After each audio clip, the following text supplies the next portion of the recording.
This is a day where apparently a bunch of people are all streaming at the exact same time, but that doesn't change the fact that I'm going to be doing Bible study at the same time I always do Bible study. So you got 5 minutes to get your Bibles open to 1 Samuel chapter 2. Okay?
You know what? We got enough people who are already watching, and you guys are already here. So I say we just jump into it and not wait. Because I Jason, agree. sometimes you get called away very quickly. And so I want as much time with you as I actually get. Does that sound good? Yeah, sounds good to me. That 5 minute intro is getting long. Yeah. It goes on forever. I was originally told there was a 2 minute intro as well, but I There's can't supposed to find be. it. If you go over to where is it? If you go to brand, let's see, go scroll down on brand. Oh no, there isn't one in here. Yeah, I got Um, video clips. I got a 30-second and a 5 minute. Like, Cassandra's here too. We're just ready to start. Okay. You guys okay. have come prepared. Sandy's here. Look at What? this. Look at this. Why should I wait? Why wait? Yeah. This is perfect. How's everyone doing today? Jason is partaking in occult practices as we speak. Got a little. My nephew gave me a little rock today. He said he found it. It looks like a little emerald or something. That's cool. Very cool. Yeah, I know. He said he Michael, found it outside of the Creation Museum. They went there in Kentucky. You know, who was that? Ken Ham? Who did that? I can't remember. yeah, it's Ken Ham. Yep. Nice. I, Well, if they're I finding gotta tell emeralds you, outside of it, I you gotta know. tell you, some of those museums look like a lot of fun, but I do not endorse that guy at all. He is a snake oil salesman, but I gotta tell you that snake oil looks pretty cool. I want to play with life-size dinosaurs. I want to. I want to see a floating zoo. I want all these things. I just don't like Ken A Ham. floating zoo. Michael, how are you doing? Um, I was okay until you started bashing my favorite creationist. He's your favorite? I don't know. I think I like that he does not care how embarrassing the things that he says or does is, and I respect that quality about him. So Okay. yeah, Okay. Sandy, how are you? I'm good. Good. I'm looking distracted because I'm busy answering I'm busy answering a connect between childcare and government question for someone. I accept if you're on mute because you're doing more important things. Cassandra, Only can you temporary. represent the Filipino community's opinion on Ken Ham? You know, I'm gonna be honest. I've learned so many new people just watching everyone in this corner, like names I've never heard of. Don't Maybe do it. because I'm in California in North though, but I've never heard of these people. Yeah. It's a You should look particular up. kind of evangelical. Jason, you know who Ken Ham is, right? Yeah. There's a fun clip of him and Bill Nye going back and forth, and it's just, it's quite interesting. Yeah. Yeah, it's Yeah. something else. yeah. It's Every very- time You know, somebody just says, obviously this guy's crazy. It always just makes me want to be like, I gotta check it out. I gotta see. Is he really Yeah. crazy? And I always Look. find there's something there. I don't care to say it. I find some of Ken Ham's arguments to be solid arguments. I also think he's a crazy person and that he's a degenerate. If you look at his personal life, he's not the kind of person to listen to, and how he spends his money is not something you should donate to. there's a Do there's a some of his weird arguments- appreciation I have for it. It's the same thing like with Ray Comfort. Like I kind of really appreciate Ray Comfort, but then at the same time, I'm just like I don't quite know how to take him seriously. Like with Yeah. the whole banana argument and stuff. I'm just I think if you're in this corner, you have an affinity for kind of crazy people. Yes, it's also pop music sometimes. Sometimes pop music, you're like, oh, I don't know if this is the best, but I get it. I like it. It's fun. Some of those videos are a lot of fun. yeah. All right, let's get into the Bible, shall we? Instead of you guys all telling me your personal problems with Ken Ham. I will add my 1 cent worth of anything I know about him, which is nothing. But one of my friends who's atheist made stopping there one of the primary points of his tour of the States a few years back, just to go see it. It looks like so. It's A one of pilgrimage. those things. It's like it doesn't matter how terrible it is. I'm interested. So I think it's in Florida. What's his name?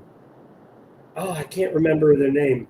But there was a televangelist that created Christian Disneyland. So he like tried to create the first century Jerusalem, and every single day at 3:00 Jesus gets crucified, and you can like visit this and stuff. And I've seen videos, like clips of it. I'm like, I'm not gonna lie, that looks like it'd be a good afternoon. Like it doesn't. I can't stop. But the one I want to see is there's a church in Mexico where they have the largest statue in the world of the infant Jesus. So it's a giant baby statue in their church, like 19 feet tall or something.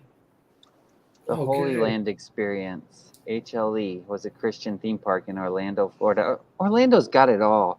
Man, Florida's so weird. We have William here too. Yeah, a lot of wrenches have been thrown into things. Okay, guys, stop getting so distracted. Let's get to the Bible. Where are we in the text here? We just finished. Oh, the worthless sons. Where Hannah was accused of being drunk, which a friend of mine let me know that in a lot of pagan traditions, and I was like, oh yeah, they would use, like people in the corner have heard about people using ayahuasca and things like that. Yep. But in many traditions, there was sacred drunkenness and things like that that people No would way. partake of. So I've he's- done that. one of one of the opinions is that Eli thinking that Hannah was drunk when she sang her secret prayer is like, not another pagan drunk saying her prayers. Like, get out of here. Yeah. This is so great. Sandy isn't a Bible character, but she is a favorite too. Okay, let's get into the text. Cassandra, Cassandra, I'm going to get you to read first. What chapter is this, real quick? I was going to This follow. is chapter 2. Oh, okay. Oh, 1 Samuel, chapter 2, nice. verse 12. Okay. Now the sons of Eli were worthless men. They did not know the Lord. The custom of the priests with the people was that when any man offered sacrifice, the priest's servant would come while the meat was boiling with a 3-pronged fork in his hand, and he would thrust it into the pan or kettle or cauldron or pot. All that the fork brought up, the priest would take for himself. This is what they did at Shiloh to all the Israelites who came there. Moreover, before the fat was burned, the priest's servants would come and say to the man who was sacrificing, "Give meat for the priest to roast, for he will not accept boiled meat from you, but only raw." And if the man said, "Let them burn the fat first, and then take as much as you wish," he would say, "No, you must give it now, and if not, I will take it by force." Thus the sin of the young men was very great in the sight of the Lord, for the men treated the offering of the Lord with contempt. This is great. Great. Well, sorry, this isn't great. I should be. I don't mean this is great. This is terrible. These guys are the absolute worst. So these guys, did it say their names? Hophni and Phinehas. The two sons of the high priest are doing this stuff, and they're stealing the meat as an offering for themselves, because the choicest part was some of the bit that would be that you were supposed to leave as like an offering, and they're taking that for themselves. And it says right through, just to make sure, because as it's describing these things, it says they're worthless men. Let's be specific. As we're getting into it, don't you dare think for half a second that these guys are okay. They are worthless men. I like this is kind of like the mood music where you know that this guy must be the serial killer because the music is playing in the background. This is the music in the background. These guys are worthless fellows.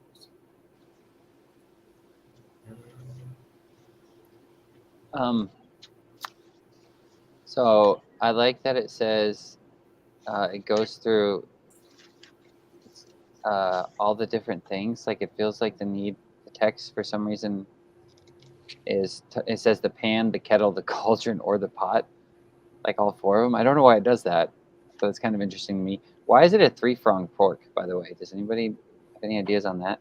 A lot of Trinity, because of the Trinity. Oh, of course. You gotta stop. That's that. Right. Michael, please. Yeah. Why did I ask? Yeah, of course. But then, why is it being used in this sinful fashion, Michael? A lot of forks used to have only 2 or 3. Gotcha. I don't know. I actually don't know why. I like the image that I found for this. It's like a giant. It's like a pitchfork almost. Like it's like those Flintstone ribs that are like being picked up. You know, like these. Well, I guess one of the reasons I asked you. Well, when I read that, it made me think of because when I was in India, I see that all over because that's what Shiva holds. And so you see that 3-pronged fork all over the place. But well, that's what isn't that what the devil has too? Yeah, that's true. Pitchfork. That's not a pitchfork. It's not a pitchfork. Okay. He has Poseidon's trident. That's what that What? is. Really? Yeah, Poseidon's trident. He's a combination of like Greek gods, the pan gods, that was the gods that people work with. Because the word for God is daemon. And so Christians started referring to evil spiritual beings as daemons, because these were the gods that people prayed to. Anyway, yes, back to the text.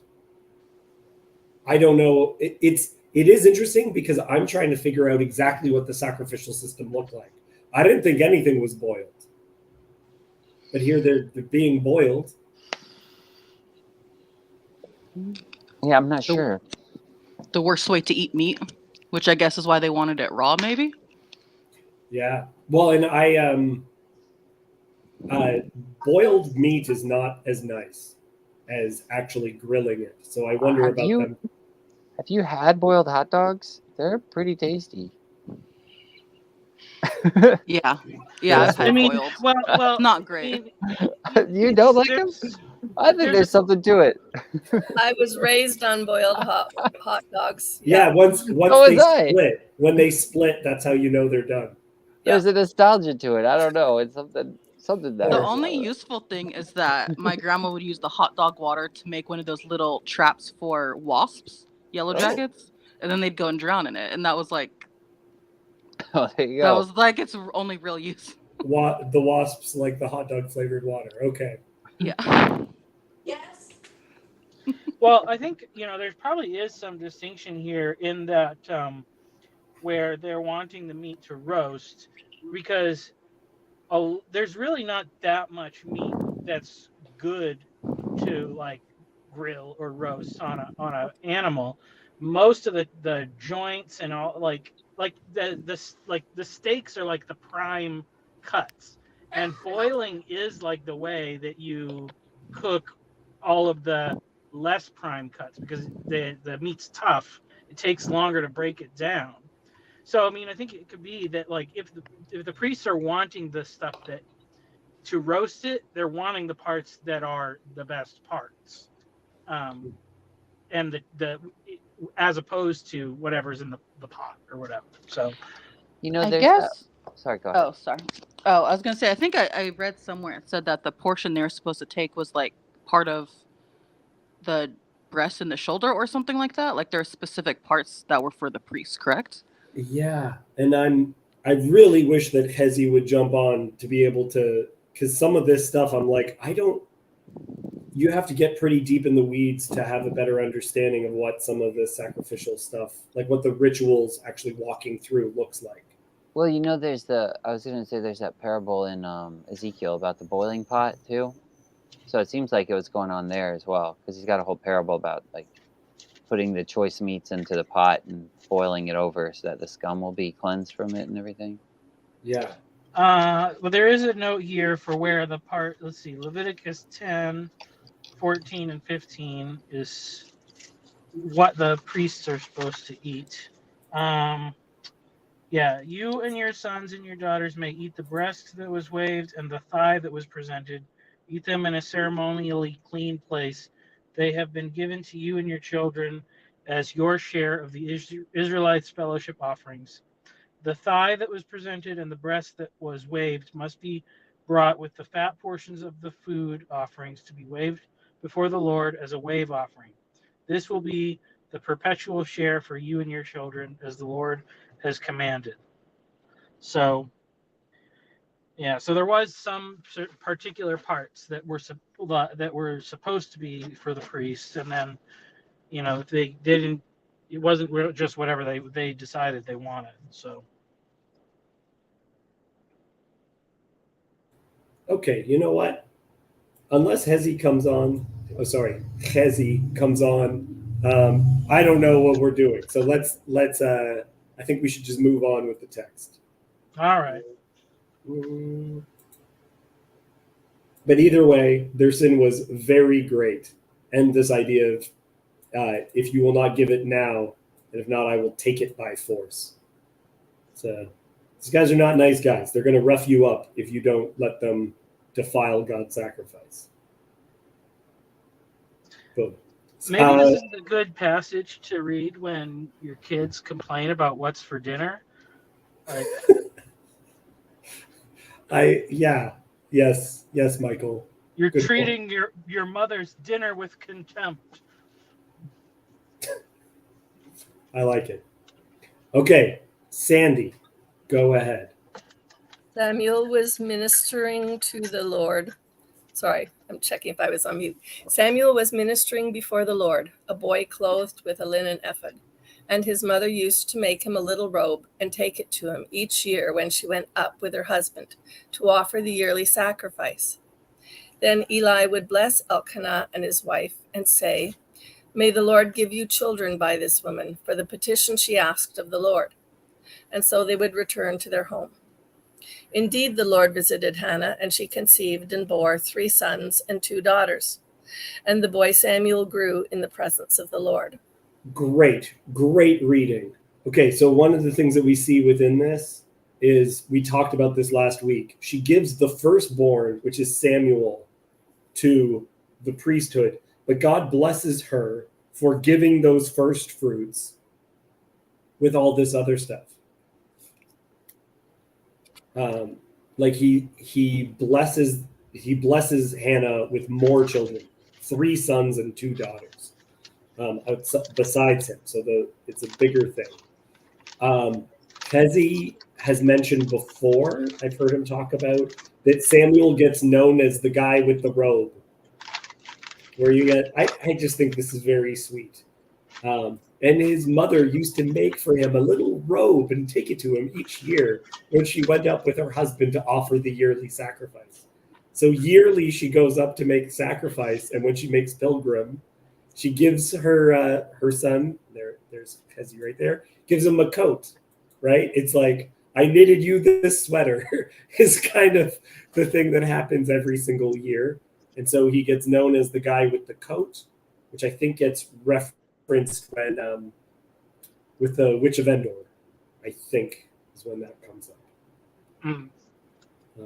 I guess you should mention, because we talked about how, the similarity between Hannah's prayer and Mary's prayer, and then, saying like if Mary is similar to Hannah in being blessed, that part of Hannah's blessing was having more children, which, just to say, like, it does seem like that's the kind of the pattern in the Hebrew scripture, that there's a little bit of disconnect for people who say that's not the case. You are. Michael is an anti-papist. Just to be clear. I mean, he seems like an interesting guy, but yeah. And then aside from that too, there is a little bit of, is it up here?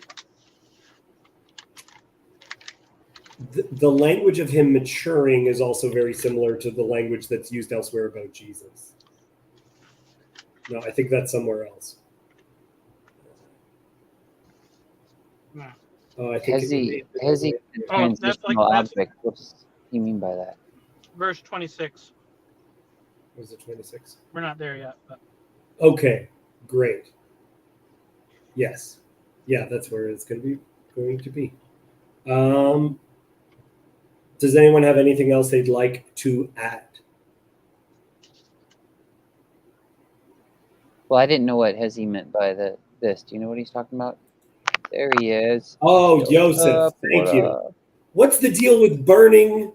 What's the deal with the sacrifice being in water and the 3-pronged fork? Please help us.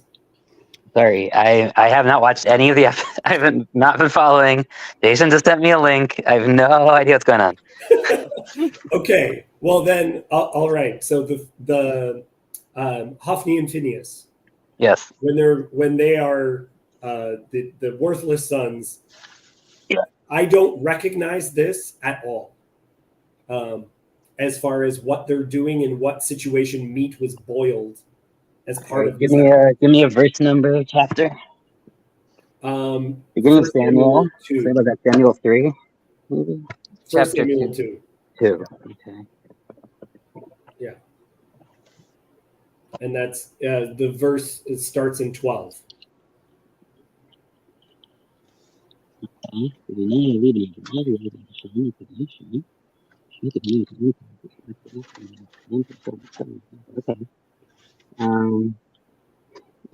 Give me like a minute or two. Yeah, take a second. Take a second. And also Adam is asking, what is this yearly pilgrimage? He's specifically asking if it's Yom Kippur. We know it can't be, in my opinion. It's not. Yeah. Well, Yom Kippur is not one of the yearly pilgrimages. There's No. 3, right? Rosh Hashanah, sorry, not Rosh Hashanah, Sukkot, Pesach, and Shavuot. Yeah, and we specifically know that for Passover, it says that the meat may not be boiled. Well, that's just for the Passover sacrifice, right? There's more than one sacrifice on Passover. There's also the chagiga offering, which is, I mean, it's not boiled either, but okay. Well, there's multiple questions there. First, the animal sacrifice part we probably can answer a little bit easier. We generally associate this with Rosh Hashanah, which is weird because, of course, Rosh Hashanah isn't a yearly sacrifice. But it seems that it's not one of the annual festivals, actually, because those were just talked about in the end of Judges, because it says to fulfill his vow, which implies that he made a vow to come once a year for something that happened to him, and that this is not, it's not actually a holiday at all, but it's just his vow for his annual family pilgrimage. There is another, and there's parallels to that in ancient Near East, and there's another reference, I think, with David about something like an annual vow. Yeah, holding his vow, and that happens also with Absalom. He says, "I made this vow, and so I have to make pilgrimage." It's outside of Jerusalem that he does it. Yeah, and we find that same exact wording actually, that it comes miyamim yamima, which usually just translated as annually or year to year, but really means like it comes from the word day. In fact, this was coming up with Jason, and Jess was talking about this word because it's connected to the daughters of Job. But anyway, we just heard about the same phrase with Yifta in Judges too, where the women who mourn his daughters, whatever happened to her, come also like on their own. They basically have their own ritual that they've come up with to honor her, right? And they do this 4 times a year, so from like days on end, days of yore, year to year on that day, that kind of thing. Okay, bring back to your main question. So in terms of the day, Joseph, could it even, like, does that mean it would even allow for something as simple as Hannah saying they would bring Samuel when he was weaned? Does it have to be on a festival, or could it just be coinciding with whenever they brought him? Yeah, I mean, it doesn't have to coincide with the festival at all. In fact, likely it would not have been a festival. I mean, it was likely tied to his actual birthday when he was weaned. Right, so the weaning ceremony is at 3 years old, I believe, right? So and we have that same thing happen in Genesis with Isaac's weaning. We hear about that in a little bit of detail too, right? So there's one of we happen to read on the first day of Rosh Hashanah. We associate both the birth of Isaac and the birth of Samuel with Rosh Hashanah, so we read those 2 readings together on the first day of Rosh Hashanah. I also think that it might be related to that too, because for those who don't know, the tradition of Yom Kippur traditionally is given after the sons of Aaron are killed for bringing the strange fire. And so these 2 sons of the priest receiving judgment in Jewish tradition, Rosh Hashanah is the beginning of the days of awe, where it's considered that you have this last period of repentance before Yom Kippur, before the day of and the Day of Atonement is basically your last chance to switch which side you're on, your last chance to repent, and that is a good example of what is just happening in the text, where it's like his sons are just about to die. We are introduced to this problem that needs to be addressed, but it won't be addressed for another chapter.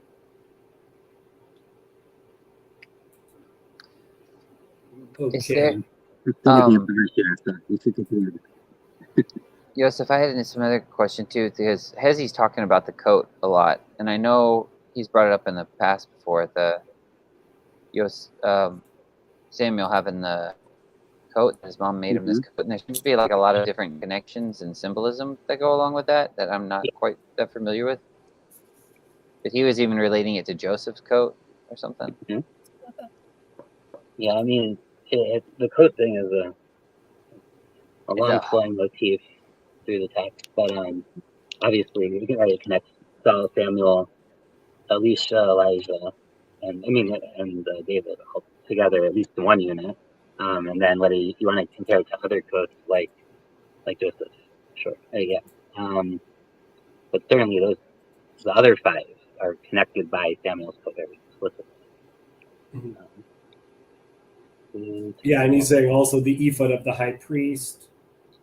Yeah. What does ephod Maybe translate I don't know to? if I don't know if I'd go there, Fezzi, because the high priest wears the me'il. Why would you say it's connected to the ephod and not the me'il? Well, Hezi did not come out. He has no response for you. Um, Kirk, what was your question? I was asking, what does ephod translate to? It doesn't have a translation. It's a like type of it's like a garment we do not have. ceremonial garment. Oh, I Yeah. think I made this RV too smoky. Oh gosh. This is why you don't partake of paganism, Jason. Not in such small spaces. Oh my gosh. Let's continue on, shall we? I mean, sorry. So to answer your initial question, there's basically what all these commentaries are essentially pointing out is that you would use these four, like the forks, the pans, the pots, like everything that's in this section, either with these words or with synonyms, are mentioned when they're in the tabernacle of the bronze utensils for the altar, for the copper altar. You can look up at Exodus 38:3. According to this, I didn't actually double check it, but I trust that reference. And I even have.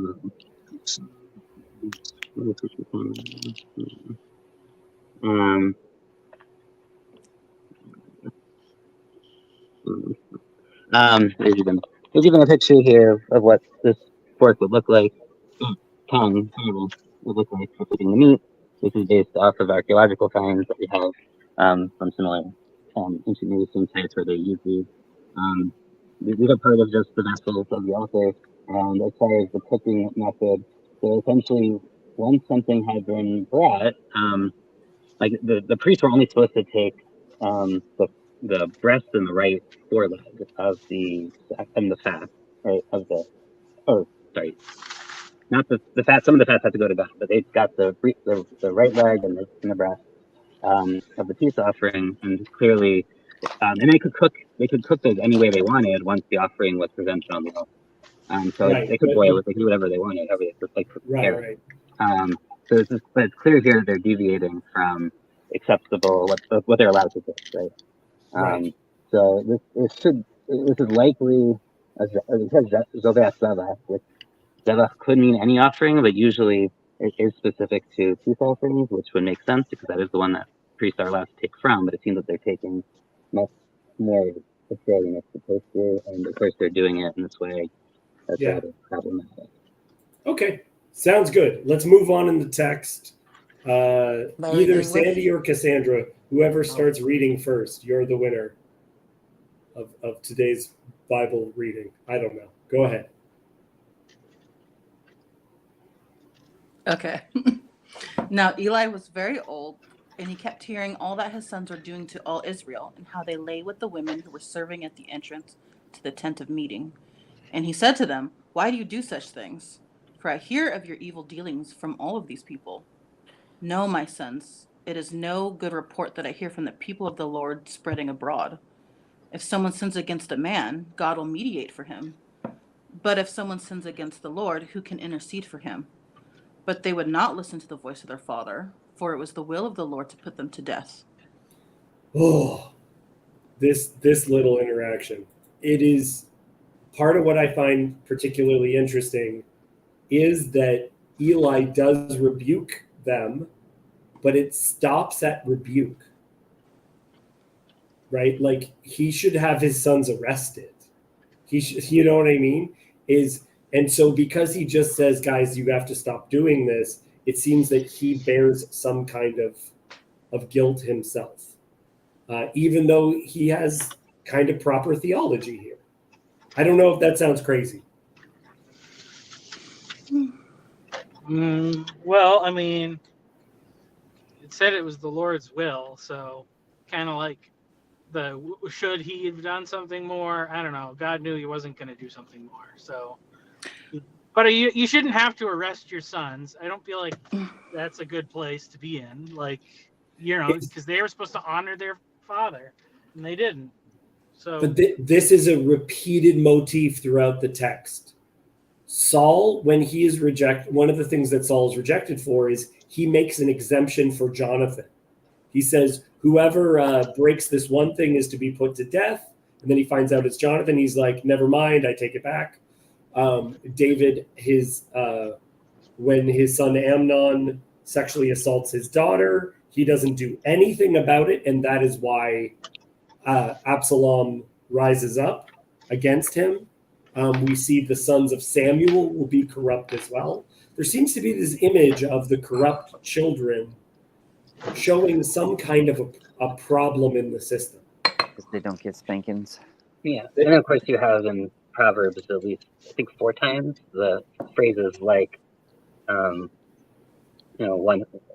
sparing the rod type phrases. I mean, they're not all quite that, and I don't love that translation, but something along the lines of sparing the rod spoils the child. Right. But often closer actually to this language, where they become, they abuse their position, their power there because they weren't properly given discipline.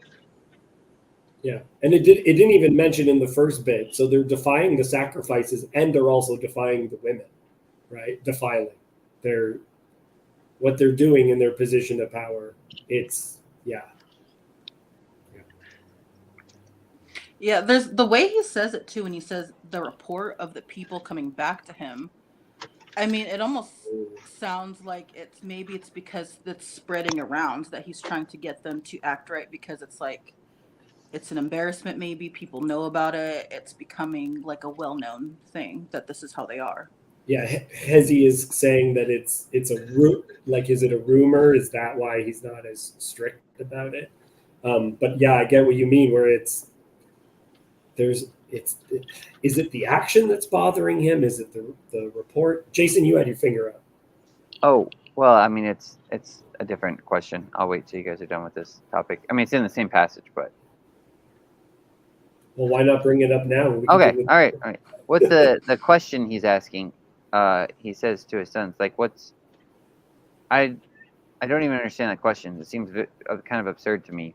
If a man sins against another, God will judge him. But if a man sins against the Lord, who will intercede for him?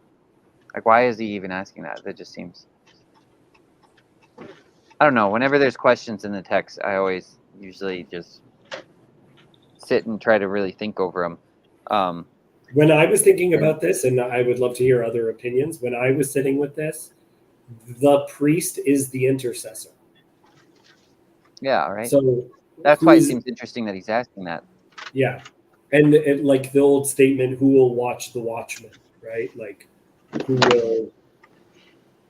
who's your in-between if you're the in-between, right? Yeah. And we have stories within the Torah of you cross this line and it's just, you're dead. There's no sacrifice for sin. You cross a specific line and it's just your life. Yeah, it made me think about where it talks about too, if the salt loses its saltiness, how can it have flavor? So it's kind of that same thing that. Right.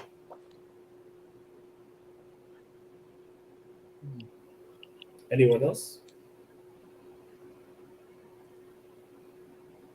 Sandy, you look like you're about to talk. No, I was just, okay. I was just thinking about Jason's question, because you answered and said, yeah, but the priest is the intercessor. But my understanding was that the phrase said, like, if you intercede, like if you do something against another man, God can be your intercessor, which would mean that God is not the priest. Like God is, but he is the one who shows mercy, who intercedes. So were you saying that Eli should have been the one to intercede for them? Was that your take on it? Or why did you say the priest is generally the intercessor? what I'm saying is that when there's corruption at specific levels, there's no pleading. It just, there's almost like it is what it is. I kind of get that sense from, again, I'm relating this to the sons of Aaron who are destroyed when they bring the strange fire. That it's like we're not even supposed to mourn them. We're supposed to move on. Like They're- who intercedes for the intercessor type thing is what you're kind of. Yes. Well, that's not quite true, David. The nation mourns for them. Only Aaron is not allowed to mourn for them because of his special status. We actually do mourn for them, and part of guilty part is kind of marking their past. Oh, that's what I was thinking of. Yeah, because it's specifically Aaron is specifically told you're not allowed to mourn for. It's only him and his two remaining sons who are told not to because they still have this job to do. They can't. So if the nation mourns for them, is the nation kind of weirdly interceding for them, or just or What's is the intercession? Why did I mean? What's So that brings up an interesting question for me too. Well, A, is mourning a form of intercession, but B, I was listening to Rabbi Mallah on his channel talking this morning to some of the Noahide things, and courts came up, and the thing was there are times when it says that the penalty for X, Y, or Z is death, but then he was also talking about the thing where you talk about if there is one case in 70 years where somebody is put to death, it's called a bloody court because that's not the actual desired outcome. And that reminds me of intercession, that God leaves grace. I can't phrase that right. I don't mean that. No, I understand what you're saying. No, because he isn't. Not that. Do you guys think that I'm making too strong of a connection between these useless sons of Eli and the sons of Aaron? No, I see a lot of parallels there. I mean, I think there's parallels because if you're in a holy office, yeah, it's like you're closer to the fire. Yeah, I was just curious about the Sandy's question too. Is mourning a type of intercession? Because I think most of the time I would. Like the knee-jerk reaction might be to say no, but then I mean you have a lot of I know Christian traditions that pray for the dead and will pray for lost ones, and I just always my mind always jumps to is it Rizpah or Rizpah? It's later in Samuel where she prays for the sons of Saul, and as she's mourning for them, and because David has to hang them or something, and she's mourning for their bodies, and then eventually he takes their bodies and buries them with the kings.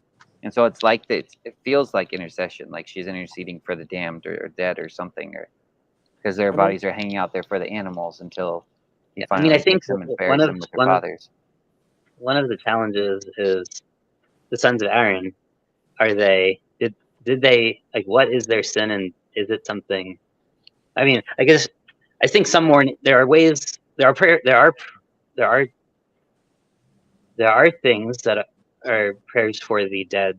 Like that is a tradition. It's not just Christian. I mean, like there is some, not so much biblical evidence for it, but we certainly have some kind of traditional stuff that we do.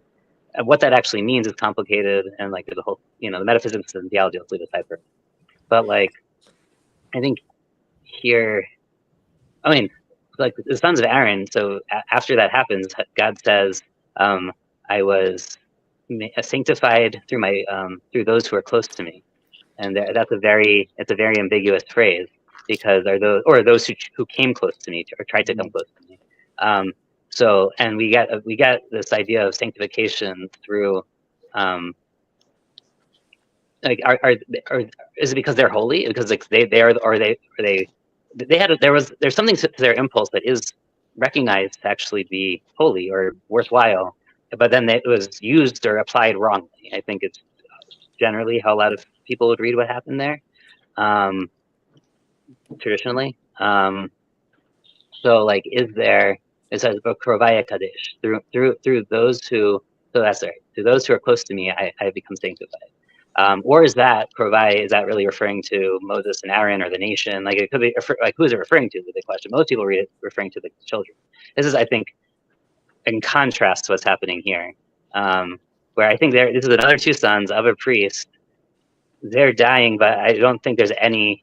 It's really hard to say there's a justifying or like good impulse here, right? I mean, they're basically just out for themselves and fulfilling their lusts and gluttoning, essentially, is what it sounds like, and they're using it to abuse power.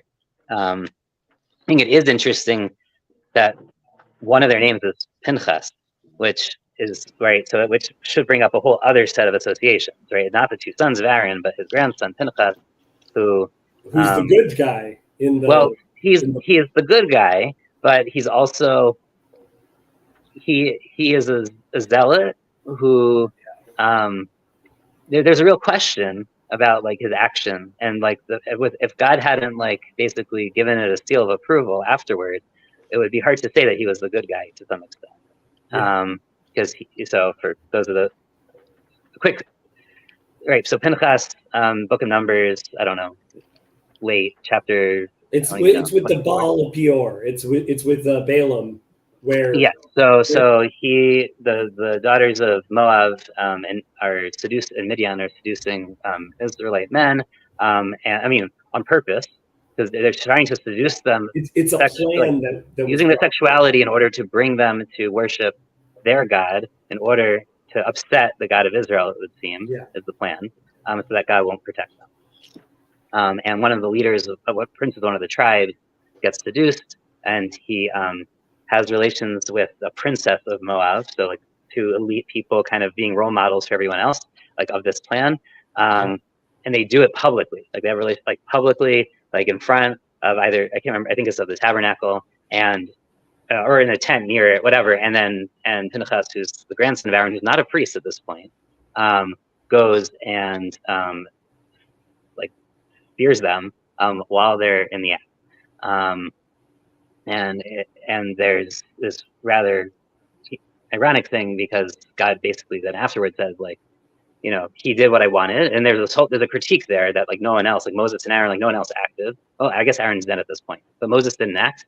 The other priests, Pinchas' father and uncle, didn't act, and Pinchas like took up. He was the guy who. Maybe he's younger, more impassioned, more zealous for God, whatever it is. There's a lot of reminders of Moses summoning the Levites to kill the people who worship the golden calf in that text. So and then God gives him. So what's ironic is God then makes a covenant of peace with him. So there's this whole like interesting play there, tension of like, yes, he's super zealous and did this thing that God praises, but then wants to direct him toward peace, which should remind us maybe of Moses, who uses violence in his youth, and to intervene for those who needed, proper intervention. But at the same time, his zealousness gets redirected. As this would also be true for the tribe of Levi as a whole, right? So Levi and Simon, when they go to avenge their sister's seduction or rape or whatever, do the same thing, and then Levi gets this whole covenant of essentially of peace, but to make him to redirect his energies elsewhere. But he actually does, and I think a good connection with this is, but he actually does something. Whereas Eli in this story tells his he doesn't beat them, he doesn't discipline them. He just says, "Guys, don't do this." Like this is someone defiling the tabernacle.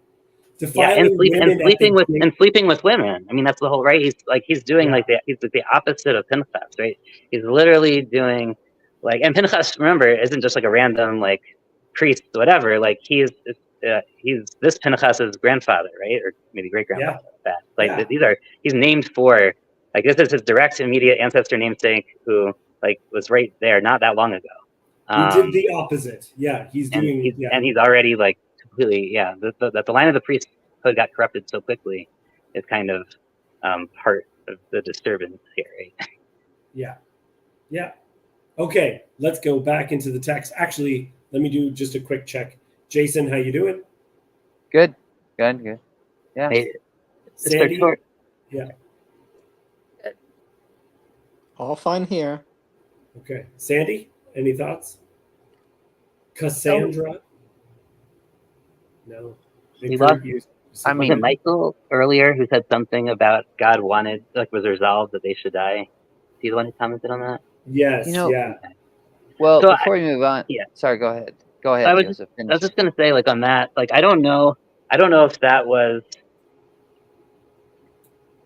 God was resolved that they should die, and therefore, no matter what Ellie said, it didn't matter, or that God, like, made sure that Ellie didn't have the right words, or if Ellie didn't have the right words, had the right words, but God, like, hardened their hearts, or blocked up their ears so they couldn't hear the message. Right? I think it's very hard to tell what's going on there. Clearly, beyond the fact that, like, they deserve punishment and no one else is stepping up to punish them. Like, and this gets, in fact, to Jason's question on verse 25, maybe. Like, there is no Pinchas, like, because who's going to punish the priests when the priests get out of line? If not, and if the high priest is kind of ironic, because the high priest is asking them, but sort of as their father, right? Like, he starts this by, like, don't, my sons, right? As opposed to relating them as their role, he can't separate. Like, his fatherly duty kind of is taking over, which is fair. I mean, that's part of It's life. the police chief who Right. addresses his children not as other police officers who need to be punished, but as his children. Right. Like, he's not within his role. But he doesn't. I mean, he does rebuke them, but, like, it doesn't. Right. The fact that it doesn't matter. It's a weird question, Jason. I want to, like, acknowledge that it's a weird question, because, like, it would seem much more like an editorial narrative question than one that, like, that Eli should ask his son. well, but, it's really mysterious. It's striking me as a really mysterious question. I don't know why. Because just the way it's, I don't know, the way it's phrased or something, or the way it's framed, kind of addressing the way mediation works or something like that.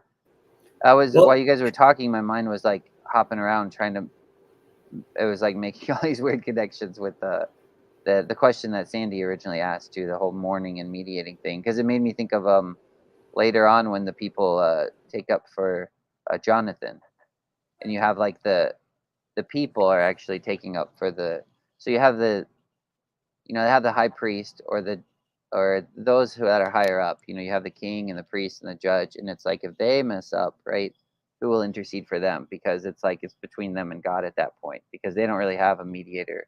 But it's like, well, there is, if they aren't sleeping with all the women and taking the sacrifices and making them self-abhorrent to the people, then the people would actually intercede for them on their behalf, between them and God, and then them and the king, or something like that.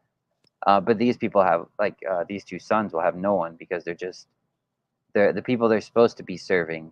They're hurting, and so if they find themselves at a crossroads with God or something, it's like, who's gonna take up and speak kindly of them when the judgment's coming for them? I want to step back from this framing. I think I don't know it's quite true to the verse. Yeah, because this is comparing sins against men versus sins against God, not sins against lower people, like, not sins that someone, like, lower in the hierarchy does versus sins that someone in the higher in the hierarchy does. Yeah. Okay. So, like, I think there is a difference there. Like, there's, like, the one that it's not that God is. It is about mediation and God, but I don't think it's quite the way that you're framing it. Yeah, I wasn't necessarily trying to say, like, I accept that I may have been wrong in the setup of it.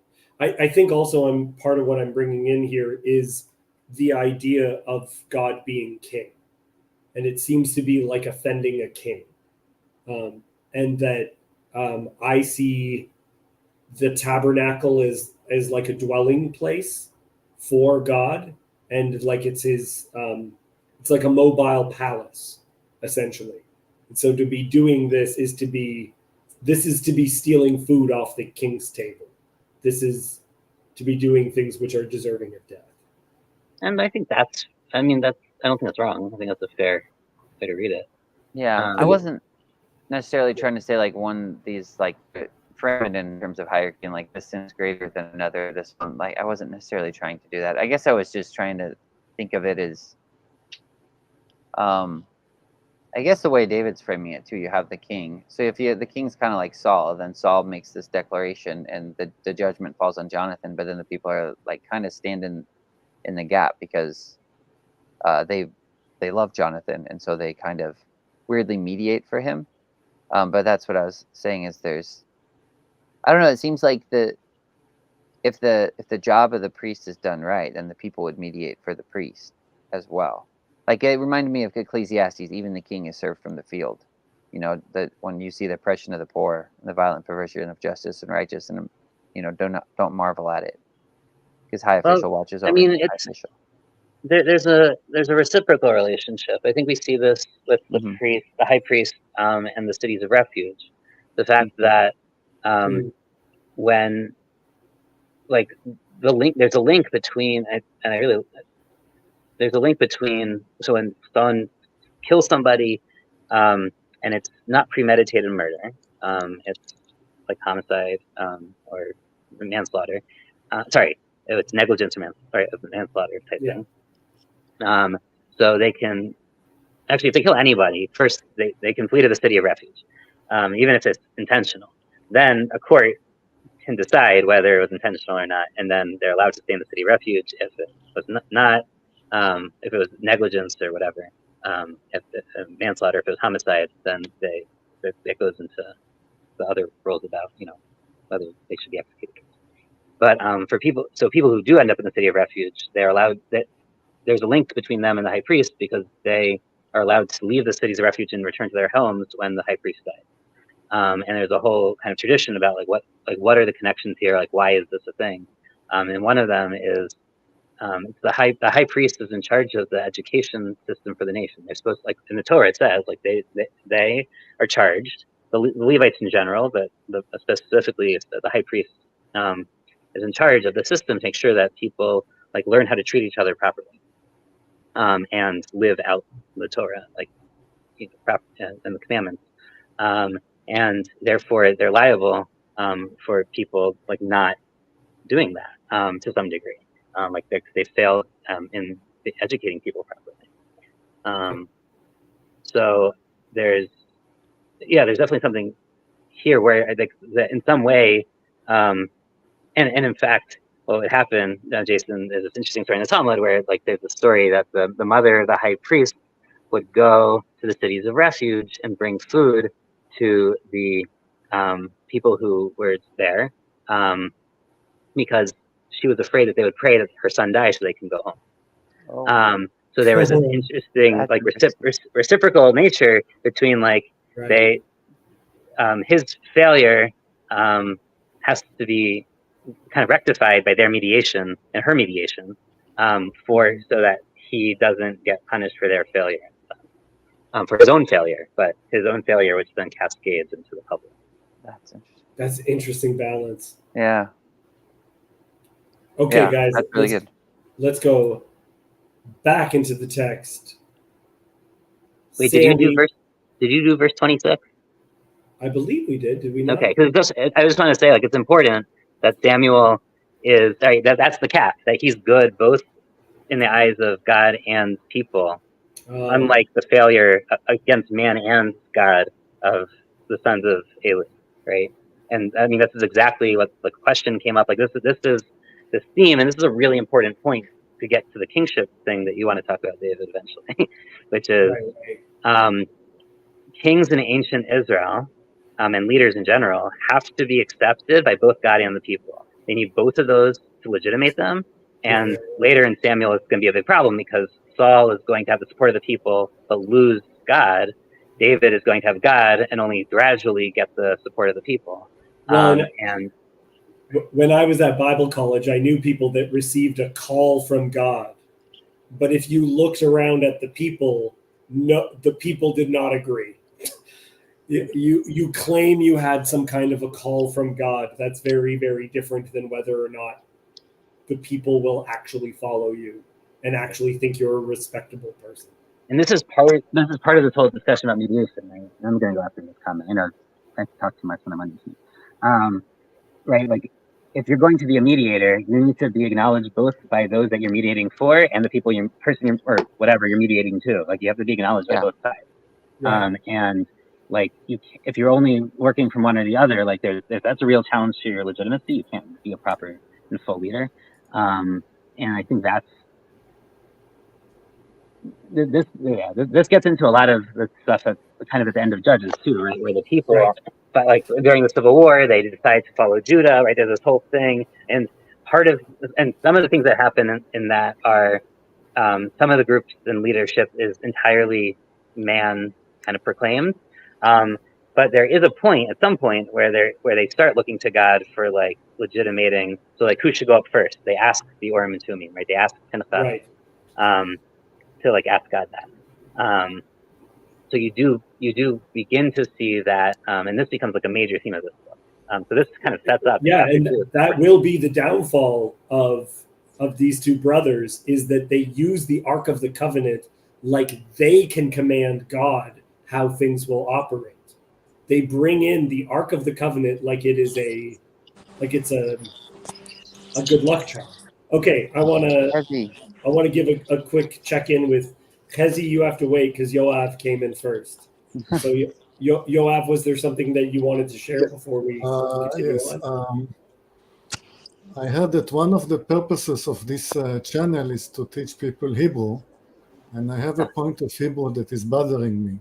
Okay, go ahead. The describing the sons as useless sounds to me inappropriate. I mean, unless you really want to be very gentle with them, I wouldn't call them useless. So I will look into the Hebrew, and the Hebrew is Bnei Belial, and the root of it is Al, which is above, and Yaal is to ascend.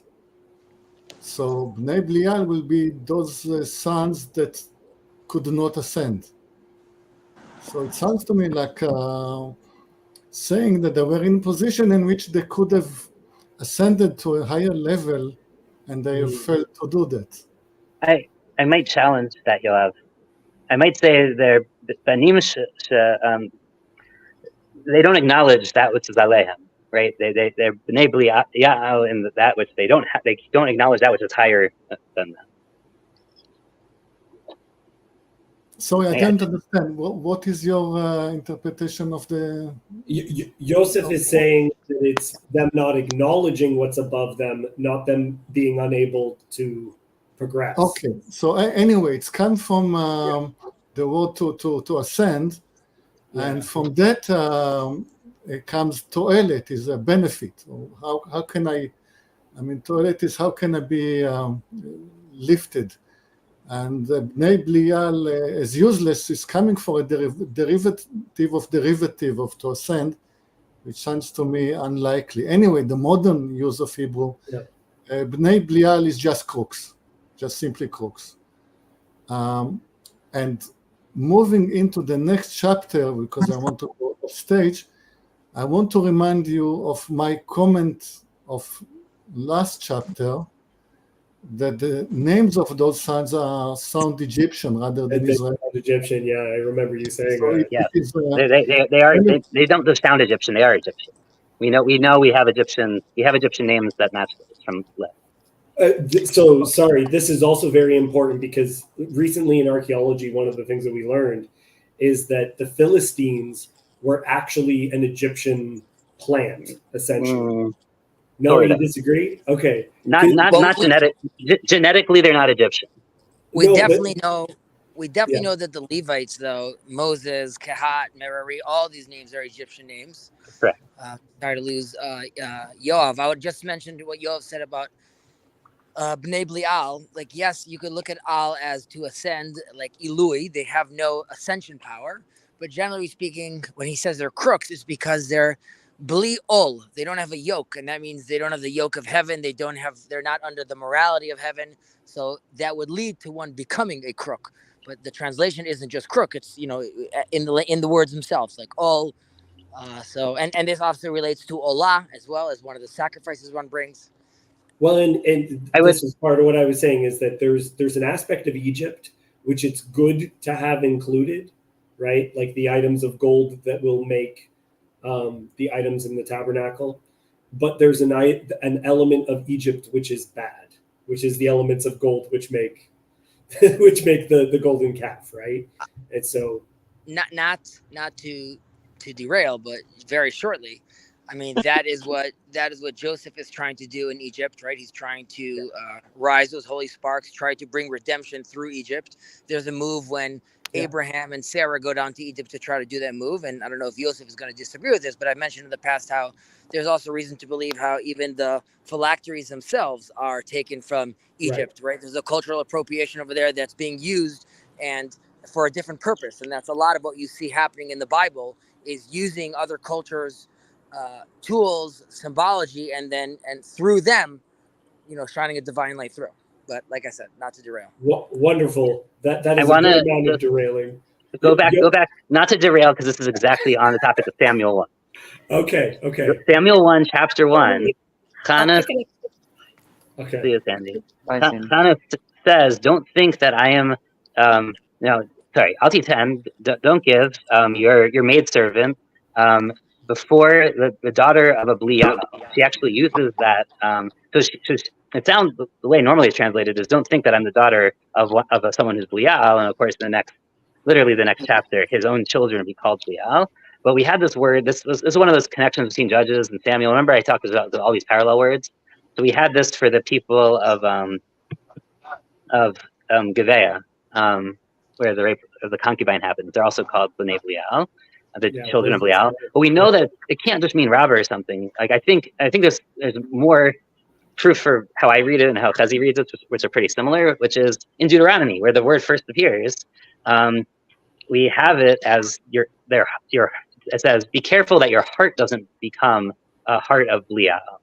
And to say, that no, the sabbatical year is coming, so I don't have to. I'm not going to lend them money, basically.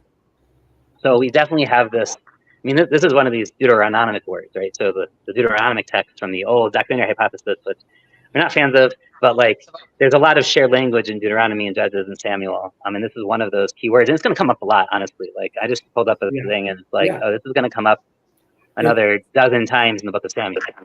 And I know that this might open a can of worms, but I'm just going to say this, and then Cassandra, you're going to read, okay? Is that this is also part of the notion of the kippah, of the yarmulke, is that it's supposed to be a reminder to constantly remember that God is over you. That this notion of they were the people that didn't acknowledge what was above. But, even if this is not what the word says, I think Yoav is correct, that the people who don't acknowledge what is above are also those who cannot progress. These are infants, these are children, these are, Well, we see that happening also with, with the battle with the Amalekites, right? Every time God raises his hands to the sky, they're successful, right? Once one realizes the proper orientation, then they could act successfully. Jacob left a comment, but I think that's what we're talking about right at this moment. So maybe he'll catch up to it. He says, I'm catching up, but you guys keep on ignoring verse 2:12, which I think is the one. I think that's the one where we just emphasized. So he's probably not there yet, but yeah. Okay. All right. Cassandra, read.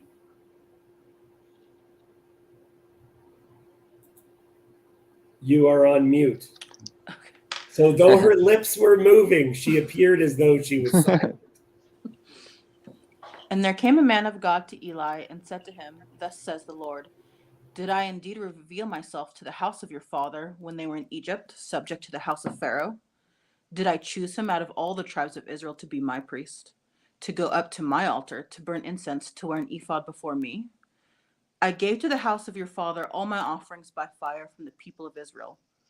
Why then do you scorn my sacrifices and my offerings that I commanded for my dwelling, and honor your sons above me by fattening yourselves on the choicest parts of every offering of my people Israel?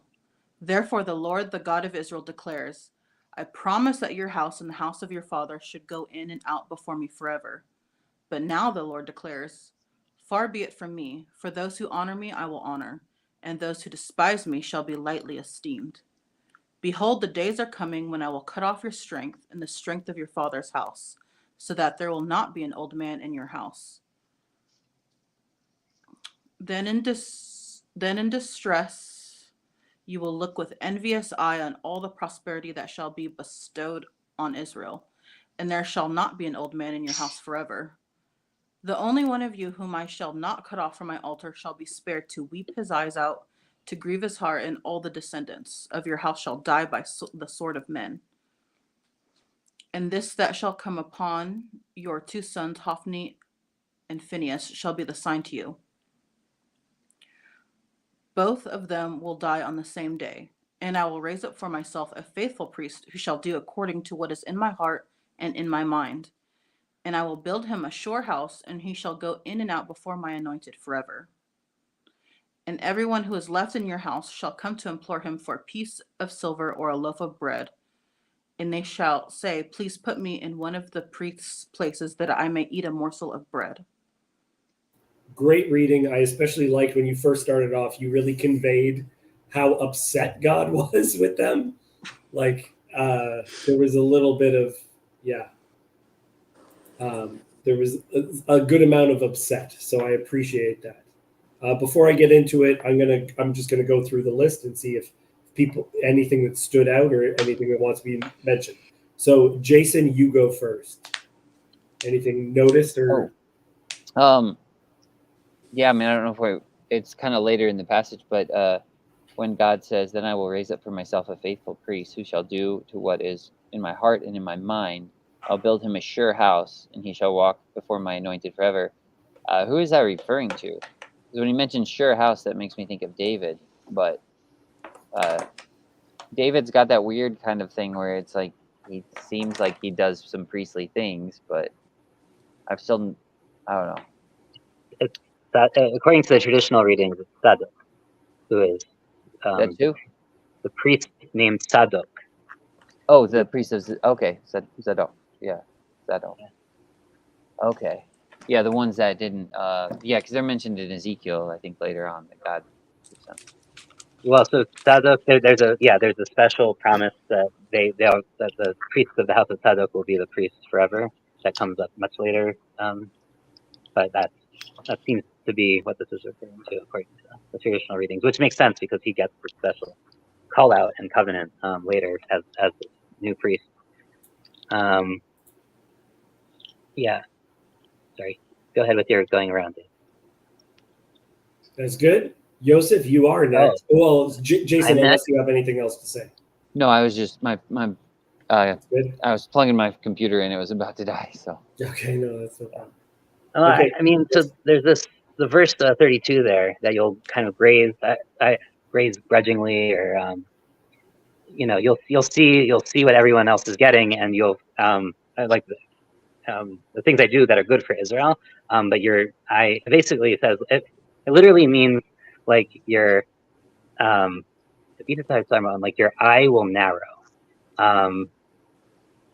and well, not just narrow, but my own is like it will get stuck.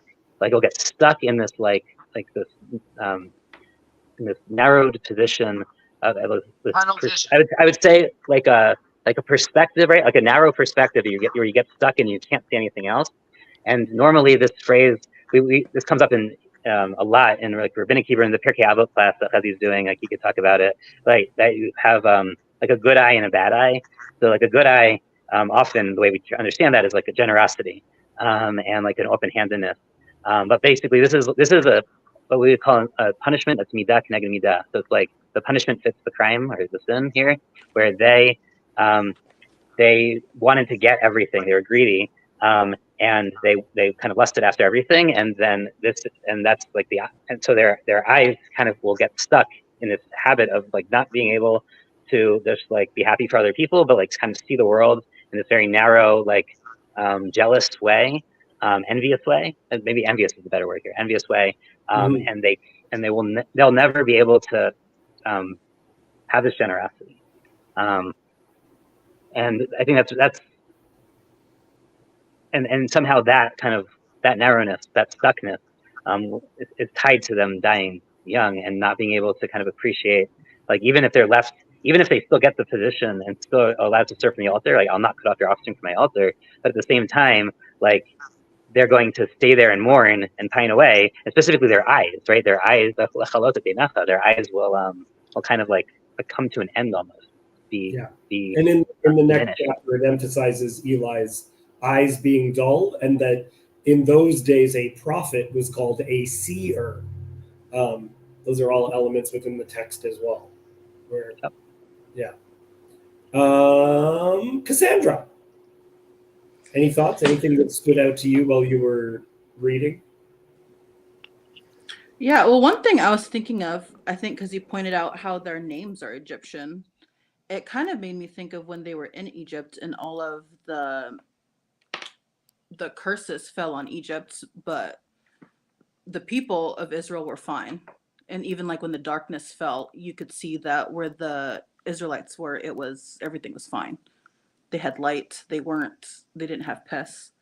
So I don't know. I was just thinking about that. That's good. Yeah, I don't know if this is what you meant, Cassandra, but that it almost could map on a little to, while that happened in a very physical sense, you could also say that, you know, where the Hebrews had light, again, this has to do with like sort of their capability to see things clearly and from a generous perspective, and those who only saw darkness, right, are those people that can't see anymore. So you could even say that from like a psychological point of view, or just a general outlook. Also, like, you know, there's a difference between the Egyptians and the Israelites with regards to how they saw the reality in front of them.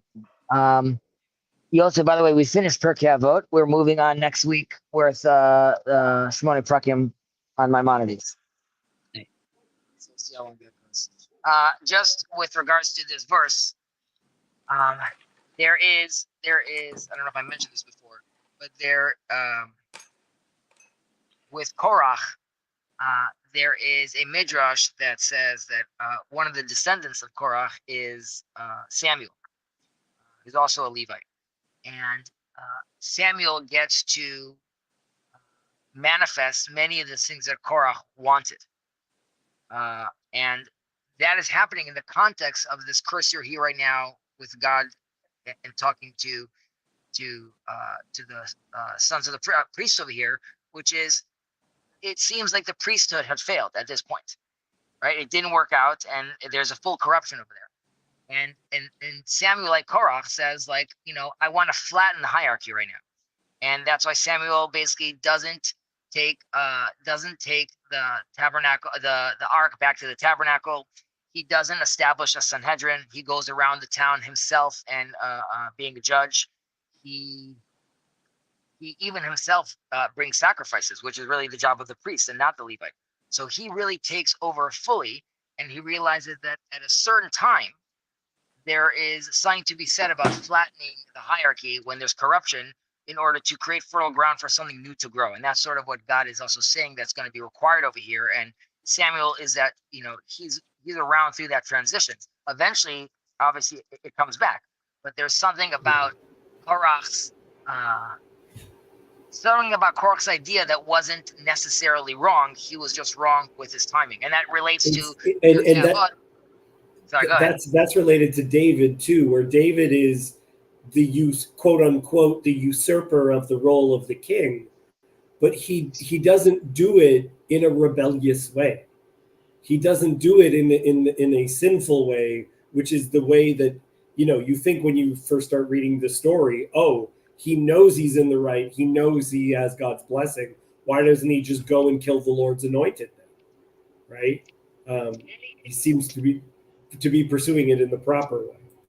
I also think there's this other thing to support what Chazi just said, which is like, but also it goes to the kind of the point of the checks and balances and the division of powers in ancient Israel, where there's this Ish Elohim at the very beginning of the verse, right? 27. There's this man of God who has to come to Eli. Eli doesn't get to talk to God at this point. Maybe we don't know if he had prophecy before, but at this point, certainly, whether it's because prophecy can only happen when you're not in a distressed emotional state, which is a separate type of theme in the Bible, or whether it's because he is nogea b'davar, so he's it's too close to him, so like he can't, like he needs someone outside objective to mediate for him, right? So there's this flattening of the hierarchy almost. Well, I wouldn't necessarily say it's a flattening of the hierarchy, but he needs someone else to basically mediate for him and God at this moment, which kind of goes back to kind of the irony perhaps in the question that Jason was dwelling on earlier, that Eli asks his sons.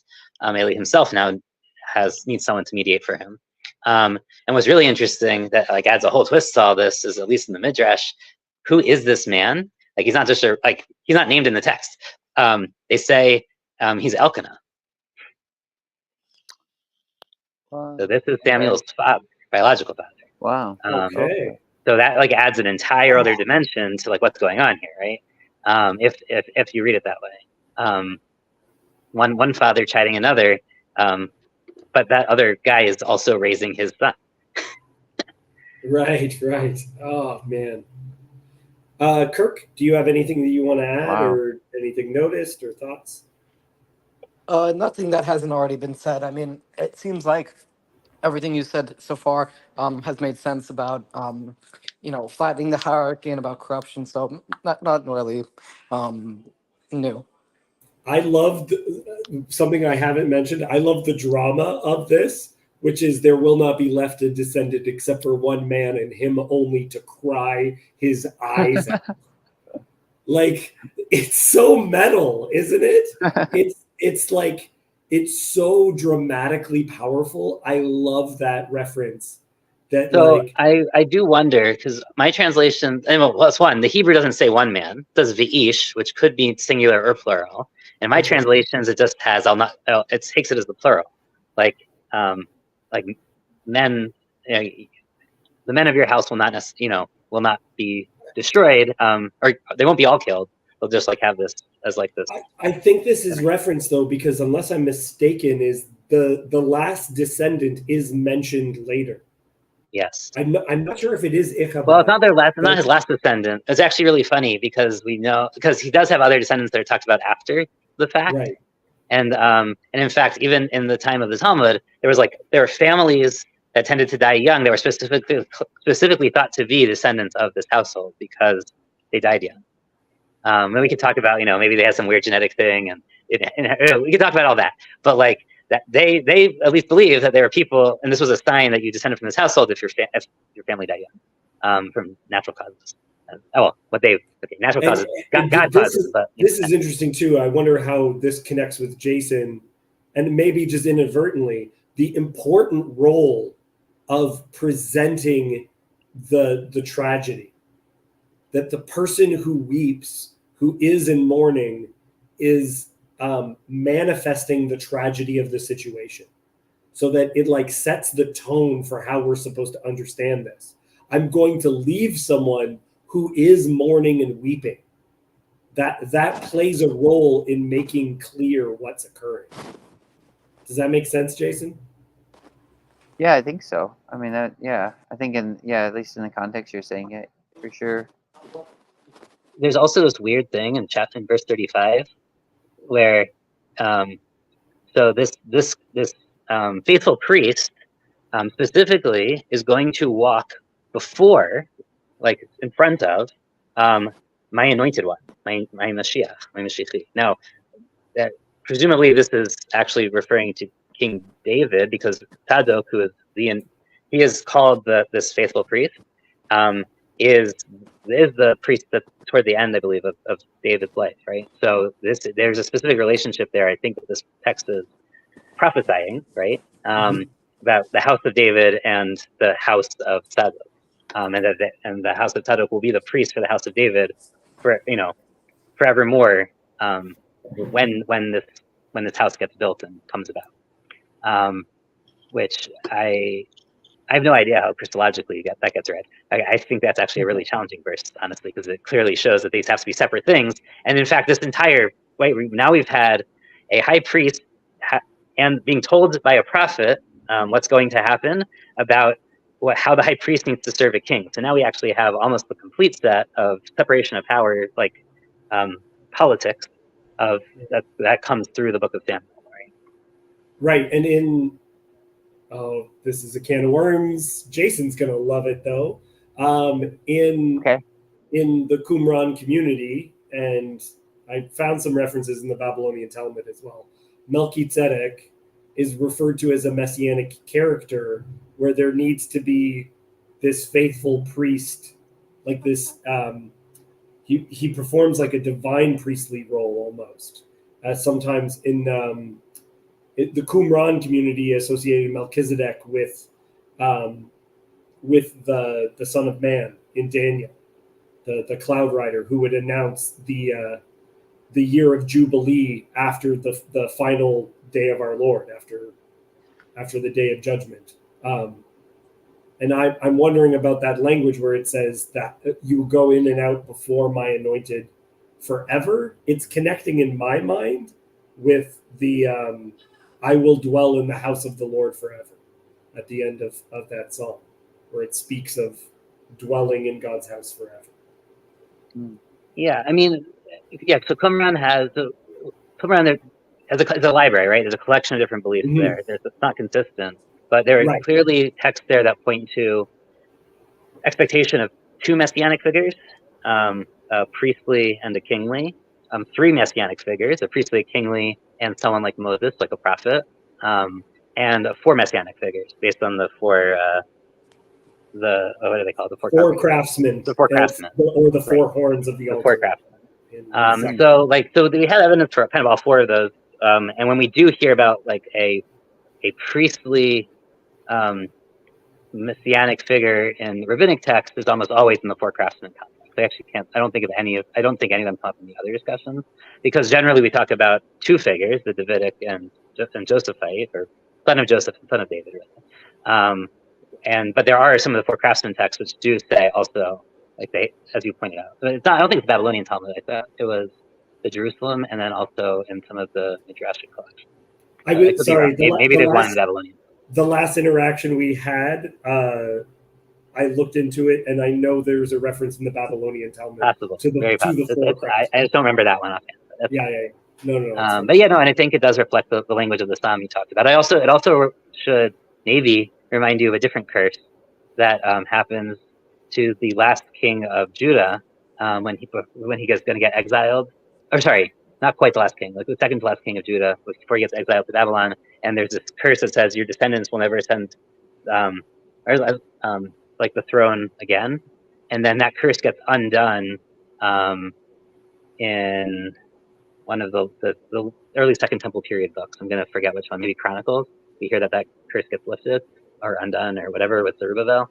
But we get a very similar curse of like your house, shall be no more, and you won't have a descendant do this again. And that gets reversed, interestingly enough. There's a whole question. And you talk about Qumran. We can also talk about the Samaritans, because the Samaritans actually have a very different understanding of what happens in this whole section, because they still preserve the genealogies of how their high priest, which they still acknowledge a high priest, like descends from these houses. And I believe currently their high priest actually comes from the line of Eli.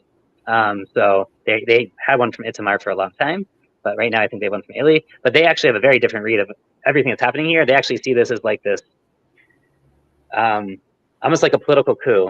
And like this text basically isn't, they don't believe the story is real. They believe it was put in because they don't hold it Samuel as scripture. They think that this was put in by the Jerusalemites, the non-Samaritan Israelites, Judahites, as a text that kind of to delegitimize their claim to actually having the true high priest.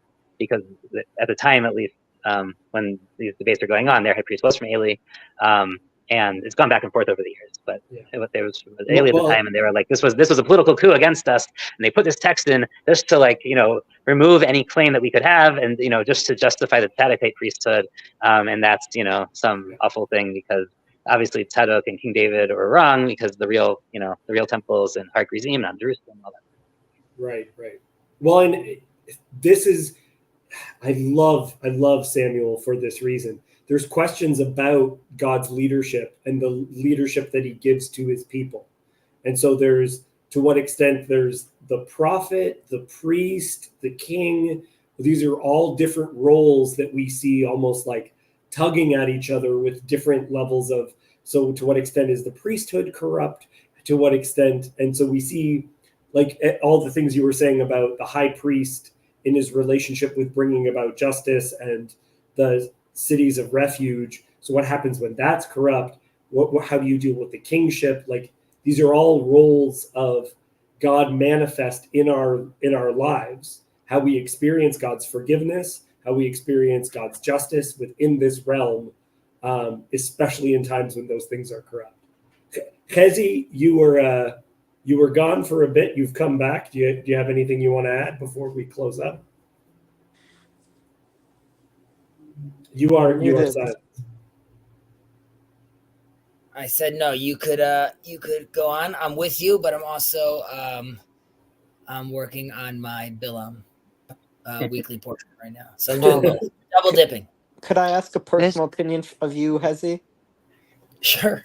So Jacob says he believes that Christianity could potentially be, and Jesus could potentially be the Josephite Messiah. But what do you think about that?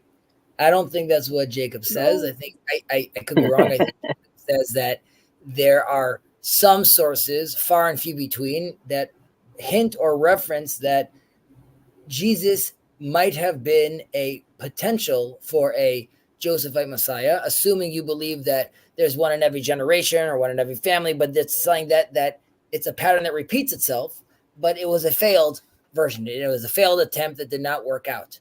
But he doesn't believe that Jesus is the Josephite Messiah. So you just believe it's possible. What would make it successful? If the messianic prophecies came true. Yeah, him not dying. What are the? Oh, sorry. Well, I guess I'm still confused because I thought the Josephite Messiah, how I had it framed in my mind, was just kind of like the suffering Messiah. And no, the Davidic Messiah is the one. He leads the battle against Gog and Magog, and then the huge battle in the apocalypse like that. You need to fulfill that to become it. Which Jason right now is like, wait, is that why they are referenced in? Yes, Jason, that's why that appears in Revelation. Jason, I would say that there was a tradition where the Josephite Messiah, the Messiah, son of Joseph, does die.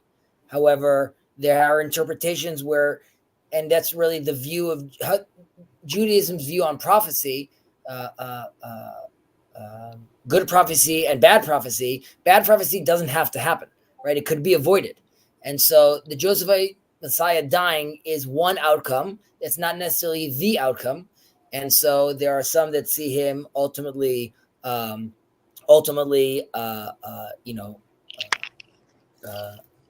successful in his battle and surviving. I mentioned this in the past, but the name of the Josephite Messiah comes up in Jeremiah 31, where they mention his name, which is the son of Joseph, is Ephraim, because that is the name of Joseph's son. And that's broken down to 4 different sequences, 4 different stages of the Josephite Messiah.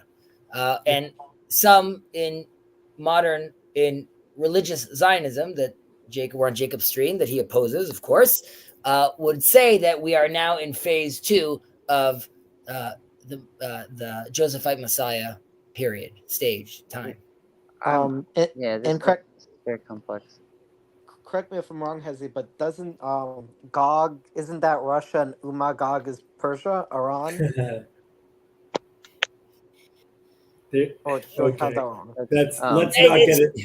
Let's not get into that particular bit. But it is, I do think if we're looking at the text and we're trying to resolve these issues, one of the issues is that the Mashiach character is a complex character, because if you're just reading Genesis and you're supposed to predict who the kings come out of, we talked about this a lot when we were going through Judges, you might say, oh yeah, obviously it's going to be a descendant of Joseph.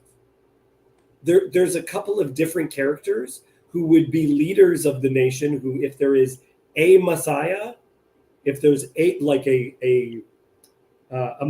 messianic figure that everything is leading to, there's a couple of characters that you say, oh, could it be this? Could it be that? Could it be a priestly character? Could it be this Davidic character? Could it be, one where it's more like peace in the time of Solomon? So even when you're looking through, sometimes the four craftsmen will be a lot. Sometimes it's Elijah, sometimes it's Moses, sometimes it's Melchizedek, sometimes it's Aaron, sometimes it's Ephraim, sometimes it's Yeshua, sometimes it's Joseph. Right? We'll get these names because remember, Joshua is the son of Nun. He's from Ephraim, right? So will it look like that? Will it? What are we talking about? It's a bit of a mess, and so as a result, these different streamlines that say no, this is what the Messiah looks like, takes a specific set of readings of a particular set of scriptures and says this is the one we're talking about. Oh, you mean David, I think you're tapping into or touching upon something that the Talmud talks about. The Talmud talks about, which is, and the Talmud is a perfect example. Sorry, Chazi, just to cut you off. The Talmud is a perfect example because the Talmud is not this is the answer. It's recording the conversations of different perspectives. Rabbi Akiva says this, but another rabbi says this, and both are recorded. So, sorry. Go ahead. Yeah, I was going to say that there is an interpretation. There is in the Talmud. It mentions how two prophets could have the same prophecy, but comes out in a completely different style. So you could be hearing sort of something that sounds very different, but there could be alluding to the same thing, but there isn't necessarily full clarity how that's going to look. And I would say you could. There's another term. I don't know, how would you say this in English, Yosef? Beita chishena. Right.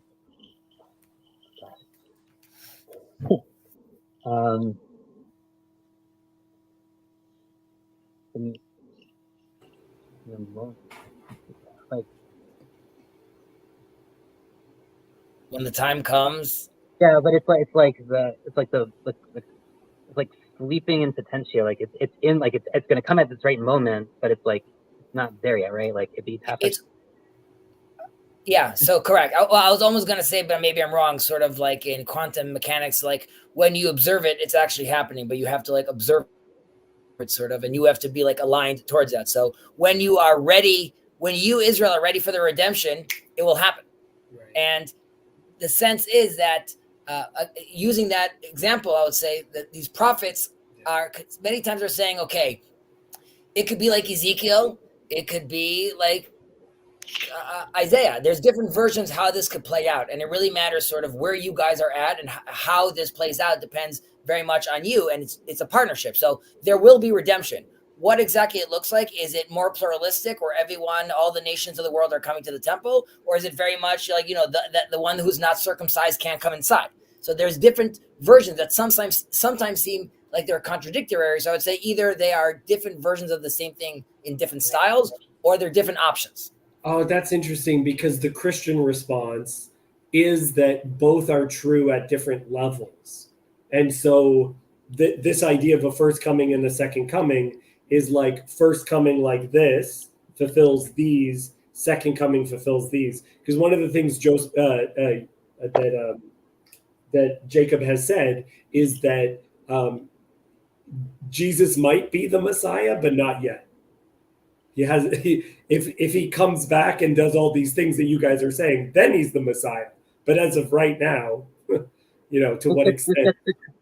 Well, I think he would still say it's the Josephite Messiah. But yes, sorry. I guess also gets to Kirk's point earlier, or what he was asking about earlier, right? Which is, we have this idea that there's lots of people who are Messiah in potentia. Not like a million people, not like everybody, but like throughout history, there have been people who could have been the Messiah, if only, if only the people were ready, if only they actually took the right steps. Famously, Hezekiah, who didn't sing, as the thing, he didn't sing when he was saved, so he didn't become the Messiah, but he could have been the Messiah. And they say he was facing the Syrian king at the time, right? So the Tiglath-Pileser could have been Gog, But he didn't, like, that didn't happen because of this failure, of at all these levels. So we have this. The Messiah happens when it happens, and you can't really predict it beforehand. Like there's no, and you can't force it beyond doing the things that you need to be doing that are the right things in the first place anyway. Right? Like that's part of this whole thing. But there's an attempt to really say like, oh, this is definitely going to happen. This is really it. And as Scott was saying, like you can't. Like I was in part in this Dave, it gets to your thing. Like Christianity has a very different take on this, in part because we're very open-handed. We don't have a book of Revelation. We do have a couple competing messianic visions. There's I think really 10 around the Davidic Messiah that we can identify. But we're much more open-handed with our eschatology because like it's not really the point. Like the vision ultimately of redemption, and that redemption is going to happen. It's certainly the point. And belief in that. But like beyond that. Like, do the things that God expects us to. Okay, we are coming to a close end, but Jacob, Kirk was asking a question. Were you listening? I was catching up this whole time, and I just want to say, so today is Yud Beit Tammuz, the 12th of the month of Tammuz, which is a minor Chabad holiday and is also my birthday. Happy birthday! Happy birthday! Happy How old are you? I turned 47, and so we have a custom in Chabad of giving blessings to people, this honestly. So I have to say, I've been having a really hard week. My mom was in the hospital. She's fine. But this Bible study, it's just been so beautiful. Just want to thank you guys. Jacob, I haven't talked to you in a while, and I've been wondering what you think of this. So I'm like, I hope he's still happy with me. So this is the most beautiful. It's just made my entire year. Well, happy birthday, my friend. Jacob, just before you continue that, you said that people give blessings on the birthday. So I just want to bless you that you should be successful in continuing to spread Hashem's word in the world so successfully in a beautiful, unique, and special way that you've allowed us to all be invited and part of. And may Hashem continue to give you strength, and may you should move from chayil to chayil, find happiness and tranquility in your life. And you should realize and recognize that you have already accomplished a tremendous amount. And you should feel honored that you are Mekadesh Shem Shamayim Barabim every day with this stream. So Ashrecha. Thank you so much. I do want to actually. Who else wants to make Jacob cry? Next person up, Jason. You make him cry. I do want to go back to verse 2:12 though. I have to say. That's where we started. Yeah, go ahead. Hebrew is just so important, right? Because when you read it in Hebrew, first of all, it's a pun. It's the Bnei Eli, right? The sons of Eli were Bnei Belial, right? Mm-hmm. His name is in there, right? Lo Yadu Havaya. They didn't know God. And Belial, right? It actually appears in the Christian Bible as well, right? Because it is a name of a demon, right? Which I don't know. Was it a Near East like deity? No. So it comes from Qumran's midrash actually. Okay. So Qumran takes this. Let's call it a ruach ra'ah, like a spirit of whatever. Evil, and they anthropomorphize it into an actual being. Right. So and it that verse creates a theme explaining everything else that's coming, right? Yeah. So the text has so many different levels to it, and honestly, I mean, to go back to the theme of my channel, if you don't know the Hebrew and you don't look into the Hebrew, you just whiz straight by it, because it's just, there's something so important about the Hebrew. And yeah, I just wanted to, and like when Yoav mentions the gematria and stuff, right? So this is what I mean when I say, like, a translation of the Bible, it can be like a beautiful picture, right? But it's like taking a picture of the ocean. That's completely different from going surfing, right? Yeah. Like, you know? Okay, so sorry to interrupt. Jacob, No. just to your point, just to stress your point, that Bnei Eli, Bnei Belial are like the sons of Eli, right? With those same letters are then reversed to they are no longer the sons of their father, right? They are turning their back to their father. The letters are reversed, and they're not and Eli is not with an aleph, which is like God, which is goes back to Eli like Elyon, right? So they are removing the yoke of their father, both physically and their father in heaven. So yes, that's and they didn't, and they don't know Havaya. They don't know the Tetragrammaton, right? So it's, I mean, that verse is really important. Can't read Shakespeare when it's translated into Spanish. You certainly can't understand the sonnets as sonnets. I remember being in Israel reading Shakespeare in Hebrew, and it was so sad. It was Was like it the painful. Merchant of Venice? Were you reading? I don't remember which one. It was just painful. But I was just going to say, I really love that you came on. I should have actually like introduced myself. I don't think I've never been on a stream with him before. Not that I'm on stream so, but I love we have another Hebrew speaker here who's trying to like delve into these layers. And yeah, thanks, Jacob. That's the pun, the wordplay. I honestly am so honored, because I want to make sure that I'm representing the text well, and that I attracted enough Jews to tell me what's what. I really appreciate. Michael Sartori made a really important point. Like the pitchfork of Satan is the Trinity. That's really important. That is the pitchfork. Like, it's right there. It's reading the Christological text. It's telling you that the Trinity is the pitchfork of Satan. Did he connect the pitchfork of Satan to the pitchfork of the sons of Eli? I didn't hear the end of the stream. I have to go back. So they were at the asking, beginning. It doesn't. They were asking, why is it a three-pronged fork? And it's because of the Trinity. Obviously. Anyway, I think we should be ending because we're drifting away from the text. Happy birthday, Jacob. But I think, and Jacob, I think you'll be honored by this too, is that what I was saying last week as an image that we have of the text, how it's introducing the role of king through the role of priest, and the way that I believe that the Ark of the Covenant was actually presented as though it was one of these chairs, like God's throne, God who is enthroned above the cherubim, right?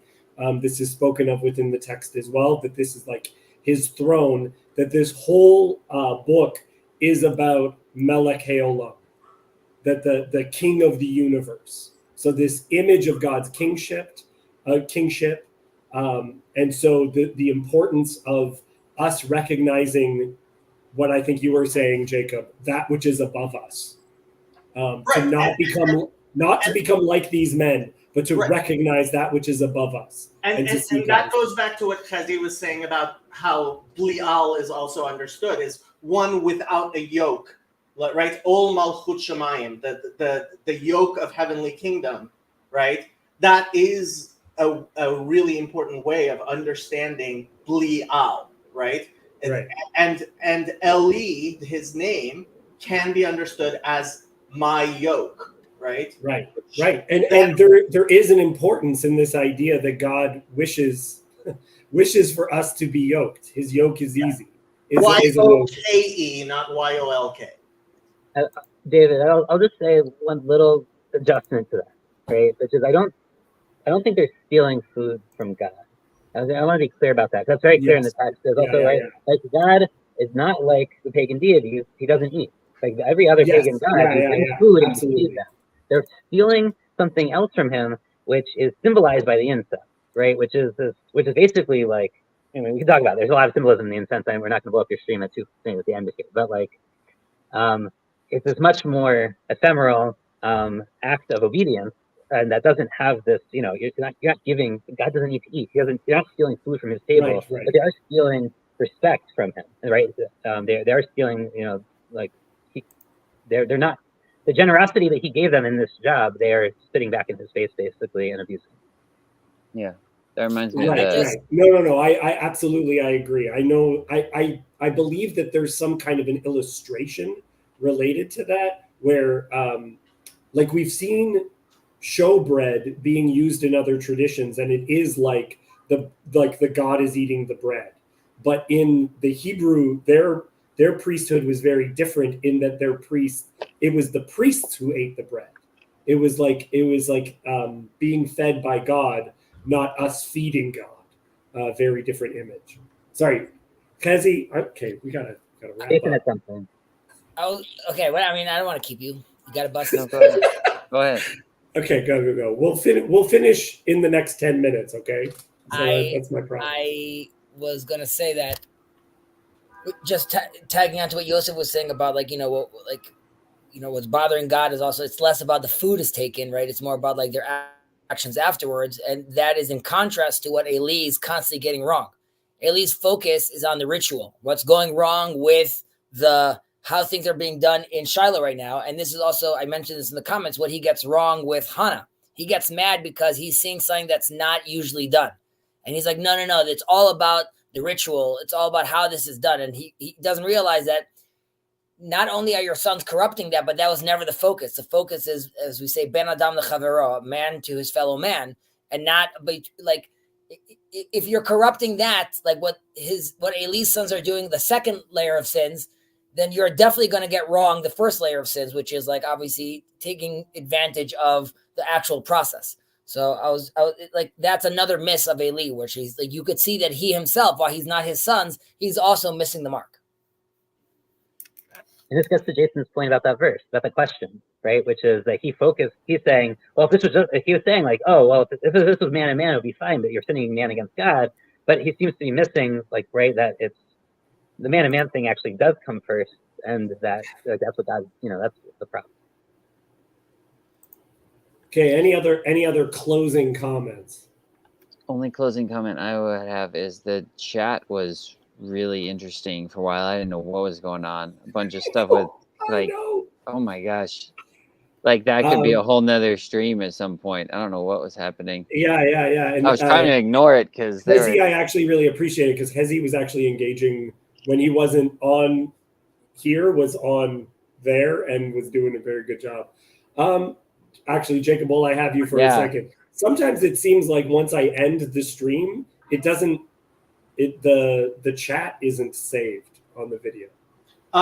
It takes a few hours for the chat to show up in the replay. So it immediately after the video, once you end the video, the chat goes away. It should be back. So the oral tradition comes first, and then the written comes after. That's what. Yeah, Jacob, you said your mom is she well or? She's fine. She just she had some stuff. Okay. Yeah, she was in the hospital overnight for a couple of nights, but they just ran a bunch of tests and yeah. Okay. So she's fine. Yeah. Are you doing a birthday stream after this? So things have been difficult, but I'm actually thinking I might actually do some. Thank you, Hezi, for this. What's this?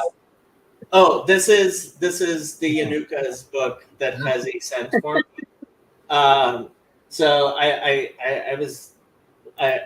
thinking I might do something out of here. or the other book Kazi got me from the Inuka. Yosef, you're allowed to ask for books as well. And so my parents were in Israel a couple weeks ago, and they brought me, because it's what it's there. They brought me back a whole bunch of stuff. Very excited. I got a new Kohelet. I showed Jason already. The Ecclesiastes, and a new Hezkel, and a couple other things. I love the book fair. This year, my Sorry, wife. book fair doesn't do it justice. Americans will not understand. You have to explain that there's 2 weeks now, right? Not even 1 week. 2 weeks where like it's a countrywide book fair in like the public squares in the major cities. There's stalls from every major publisher in Israel, basically, and all the Israeli authors are there doing book talks for 2 weeks, and like everything's like 40% off, 30% off, whatever, like insane sales, and you can get like anything. It's a huge kids book. Awesome. It's more like a book Like feast a than a book Jewish fair. Comic Yeah. The book festival. The festival. Yeah. But this year, my wife told me I can't go. Oh. Just because, like, we're you have to read last year's books first. Is that something like that? And like we moved, all my books are in storage. She's like, we have nowhere else to put them right now. You're not bringing them to like this house, so it's okay. It's okay. But I'm thinking maybe I'll try to sneak a peek. It's too tempting. I don't have. This is how Kazi cheats on his wife. He goes, Cassandra, you haven't said anything in a while, so can I get Cassandra in case she hasn't felt like she could say what she wanted to say? It's very nice to meet you, Cassandra. Oh, hi. Nice to meet you too. Awesome. Okay. I'll just say, if anybody wants to buy me books, I'm perfectly fine with that. What kind of book? As a birthday present. Yeah. I'll get you the New Testament with Psalms and Proverbs. I have several. You do really? I have many editions of the New Testament in many different ways. Yes. Okay. Let's. Thanks for the offer. Right. I'll take a Mikraot Gedolot if somebody wants to send that. What is that? I do not have Mikraot Gedolot. Oh, really? But yeah. That's English and Targum. Well. How does one spell that? How much is it? Sorry, Jason. Mikraot is what's referred to as the rabbinic Bible. It's basically the standard thing. And frankly, I never had a place to put it. So it has the biblical text, and then it has, let's say, the major exegetes, medieval exegetes. So it has Rashi, it has Ramban, the Nachmanides, it has Rashi's grandson, Rashbam, and then it has a bunch of like and it has one of the targets. It was created by the Catholics, which we are very grateful for. And it is where the King James version of the Bible was translated from, including like they even looked into the commentaries to try to understand the translation. So it had a huge influence on Christianity as well. Thank God.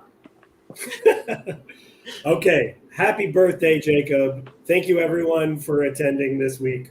We'll see you next week. That's all I have to say. Okay. Thanks everyone. Goodbye. That's very good. That's a good joke. Goodbye.